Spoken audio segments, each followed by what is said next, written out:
What started as a simple courtside moment involving LeBron James and his daughter Zuri James quickly turned into one of the most talked about moments surrounding the Los Angeles Lakers this season. Before a recent Lakers game even tipped off, cameras captured something fans immediately loved. 11-year-old Zuri James was standing near the sideline with her father. In a playful moment, she tossed a smooth alley-oop pass toward LeBron James, who caught it and finished the move effortlessly. The crowd reacted instantly. It was the kind of wholesome father-daughter interaction that fans enjoy seeing. Within minutes, the clip began spreading across social media, quickly becoming one of the most shared moments of the night. But while many fans saw the moment as adorable, one person watching the clip had a very different reaction. Former NBA superstar and television analyst Charles Barkley watched the video during a broadcast. At first, he smiled and described the play as cute. But within seconds, Barkley turned the moment into something far bigger. Looking toward the Los Angeles Lakers roster, he delivered a line that instantly exploded across sports media. Maybe they should sign her. It was only 5 words. But those 5 words perfectly summarized Barkley's growing frustration with the Lakers this season. The comment was not simply meant as a harmless joke. It reflected a deeper criticism that Barkley has been repeating for months. In his view, the Lakers have struggled to live up to the expectations that come with their star-studded roster. And the timing of his comment made it even more powerful. Just 2 days earlier, Barkley had already delivered one of his harshest critiques of the team. During a national broadcast, he referred to the Lakers as a tanking team. That accusation immediately caught attention because the Lakers are not supposed to be rebuilding. This is a franchise built around one of the greatest players in basketball history, LeBron James, alongside other talented players. Calling them a tanking team suggested something was seriously wrong. Barkley's criticism came after a disappointing stretch of games in which the Lakers suffered a 3-game losing streak. What made those losses particularly frustrating was the fact that they came against opponents missing important players. The Lakers lost to the Boston Celtics even though Jason Tatum was unavailable. They dropped another game against the Orlando Magic, a team dealing with several injuries. And they also lost to the Phoenix Suns despite the Suns missing Devin Booker, one of their primary scoring threats. For Barkley, those results were difficult to justify. In one of those games, LeBron James and Luka Doncic combined for 56 points offensively. Under normal circumstances, that kind of scoring output should be enough to secure a victory. Yet the Lakers still lost the game. According to Barkley, that outcome revealed a much deeper issue within the team. In his analysis, the Lakers' biggest problem is not scoring. The real issue is defense. Throughout the season, the Lakers have struggled defensively compared to other teams competing in the Western Conference. Statistically, their team defensive rating has ranked near the bottom of the league, sitting around 24th overall. For a team hoping to compete for a championship, those numbers raise serious concerns.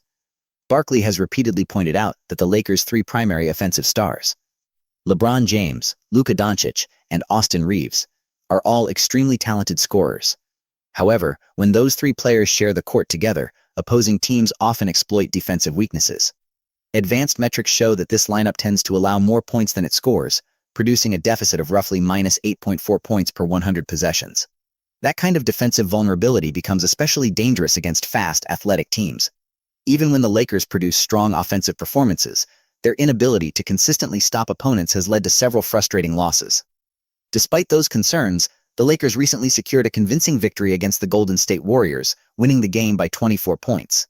For many fans, that win appeared to signal a possible turning point in the season. Some immediately began discussing whether the Lakers might finally be returning to contender status. But Barkley was not impressed. The reason was simple. The Golden State Warriors roster that night was missing several key players, including superstar guard Stephen Curry. Without Curry leading the offense, the Warriors were far from their full strength. From Barkley's perspective, defeating a weakened opponent does not prove that a team has solved its underlying problems. That is why the viral Zuri James moment became the perfect opportunity for him to deliver another sharp critique. By joking that the Lakers should consider signing an 11-year-old, Barkley was highlighting what he sees as a lack of reliable depth and defensive consistency on the roster. The comment quickly sparked debate across sports talk shows and social media platforms. Meanwhile, the James family had a much lighter reaction to the viral clip. After the game, reporters asked LeBron James about the moment involving his daughter. Many wondered whether Zuri James might one day follow in the footsteps of her older brothers, Bronny James and Bryce James, who are both pursuing basketball careers. LeBron responded with humor. During the interview, he joked that his wife Savannah James had already made it clear that the family might have enough basketball players. According to LeBron, Savannah would prefer that Zuri pursue volleyball instead. Shortly afterward, Savannah James also responded on social media, playfully reinforcing the idea by posting a volleyball emoji. For the James family, the moment remained a fun and memorable experience. But within the broader conversation surrounding the Los Angeles Lakers, the clip took on a symbolic meaning. Later during the same broadcast, Charles Barkley delivered another comment that quickly gained attention. This time, he appeared to offer an apology to Lakers fans. Looking toward the camera, Barkley said he wanted to apologize to Laker Nation. He then jokingly declared that the Lakers were contenders. The studio panel immediately began laughing because the tone of the statement was clearly sarcastic. Barkley's point was straightforward. Beating a weakened Golden State Warriors roster does not automatically transform a struggling team into a championship favorite. The reality of the Western Conference remains extremely competitive. Teams such as the Denver Nuggets, Oklahoma City Thunder, and Houston Rockets possess deeper defensive rotations and stronger overall roster balance. If the Lakers hope to compete seriously in the playoffs, they will need to address their defensive weaknesses quickly. With 22 games remaining in the regular season, the team still has time to prove its critics wrong. Basketball seasons often change dramatically in the final stretch. Momentum can shift quickly, and strong performances in the final weeks can reshape playoff expectations. But until those improvements happen, Barkley's criticism will likely continue to dominate the conversation. Throughout the season, he has remained one of the most consistent voices questioning whether the Lakers truly belong in the championship discussion. From early season commentary to his recent viral remarks, Barkley has repeated the same core argument. The Lakers have offensive talent, but without significant defensive improvement, that talent may not be enough to compete with the strongest teams in the league. The viral Zuri James moment simply gave him the perfect symbol to express that frustration. What began as a playful father-daughter interaction quickly became one of the most memorable talking points of the season. And in classic Charles Barkley fashion, the message was delivered with humor sharp enough to ignite a national sports debate. Because according to Barkley, until the Lakers fix their problems, one joke might start sounding a little too real. Maybe they should sign her.